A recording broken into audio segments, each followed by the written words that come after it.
ounces when I was born. Luke was 23 weeks and 4 days. Yep, 17 weeks early. Luke was in the NICU for almost 5 months, from December the 8th to April the 19th. His first Christmas, his first Easter, his first minis were spent in the NICU. It was very scary. This is our first baby. You know, we just found out he was a boy. This wasn't the way it was supposed to go. We had gone into the delivery room expecting to deliver a dead baby. I had been, you know, in labor for 2 weeks. I had gone into labor at 21 weeks and had gone off and on. And the doctors were able to stop it, and then it would start back. You know, we didn't even really have a name at that point picked out. So it was a big rush, you know, when the doctor said, well, you know, here's what we're doing with him. We're resuscitated, and he's moving from this, you know, the delivery room to the ICU. Are you crying? No. Looks like it. Watch the video. After I had him, they took me back to the mother baby floor without my baby. And all the other babies crying was just so unfair because I wanted mine with me so bad, but yet I knew he was in the place he needed to be. The hardest thing was when I left to go home without him. You know, there's an empty nursery at home. You know, there's the car seat base in the car. There's all this stuff that you're supposed to take a baby home to. And I wasn't able to take my baby home with me.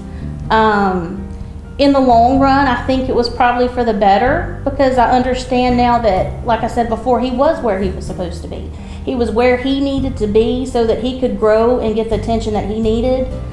But we went to the NICU every day for 5 months. We were there for mornings, nights, noons. When we would go home, we would call the nurse every hour or two just to check to make sure he was doing okay. Or as little as Luke was, he never was a sick baby.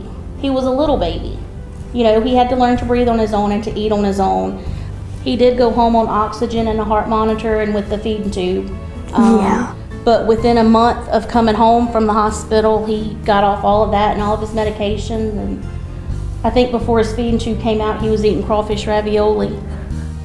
You know, none of it makes sense. None of it makes sense when you're sitting in there listening to all the chiming and the chirping and the monitors and the nurses chit-chatting and all that stuff. But you just have to believe that things happen for a reason, and that even if you don't end up with what you thought you were going to end up with, and in a situation that you thought you were going to end up with, it's not the end of the world. You know, we're so happy that, you know, Luke was a 23-weeker. Most 23-weekers don't survive. So what that he's in a wheelchair? You know, so what? We didn't have to bury him. I feel very blessed that all of Luke's deficits are physical. You know, cognitively, he's smarter than I am already. He took the ACT in the 7th grade, scored higher than I ever scored on it. You know, so, you know, we're still right in the end of our journey, so that's all we can tell them.